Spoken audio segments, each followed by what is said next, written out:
আমাদের অত্যাধুনিক thermal imager camera রয়েছে, সেখান থেকে আসামিদের আনাগোনা দেখতে পাই একেবারে শূন্য লাইনে কাঁটাতারের বেড়ার কাছাকাছি।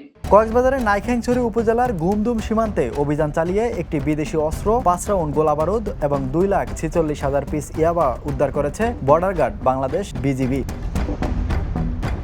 সোমবার দুপুরে বিষয়টি নিশ্চিত করেন কক্সবাজার 34 বিজিবির অধিনায়ক। বিজিবি জানায়, গোয়েন্দা তথ্যের ভিত্তিতে রোববার নয়াপাড়া সীমান্ত এলাকা দিয়ে মিয়ানমার থেকে অস্ত্র, গোলাবারুদ ও বিপুল পরিমাণ ইয়াবার চালান আনার খবর পাওয়া যায়। গত 9 আগস্ট গোয়েন্দা তথ্যের ভিত্তিতে জানতে পারেন বাংলাদেশি চোরাকারবারীরা বিদেশি অস্ত্র, গোলাবারুদ এবং ইয়াবার একটি চালান মায়ানমার হতে বাংলাদেশের অভ্যন্তরে নিয়ে আসবে। পরে 34 বিজিবির উপ অধিনায়ক মেজর মোহাম্মদ মেহেদী হাসান আশিকের নেতৃত্বে সীমান্ত এলাকায় বিশেষ অভিযান চালানো হয়। অভিযানে সীমান্ত পিলার 31 থেকে প্রায় 130 গজ বাংলাদেশের ভেতরে নয়াপাড়া এলাকায় পরিত্যক্ত অবস্থায় এসব অস্ত্র, গোলাবারুদ ও ইয়াবা উদ্ধার করা হয়। তবে অভিযানের সময় কোনো চোরাকারবারীকে আটক করা সম্ভব হয়নি।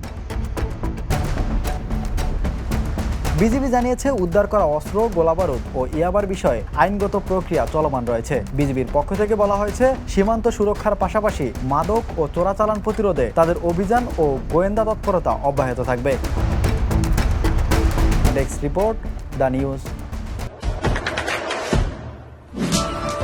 দেশে দেশে সবার সাথে দ্য নিউজ।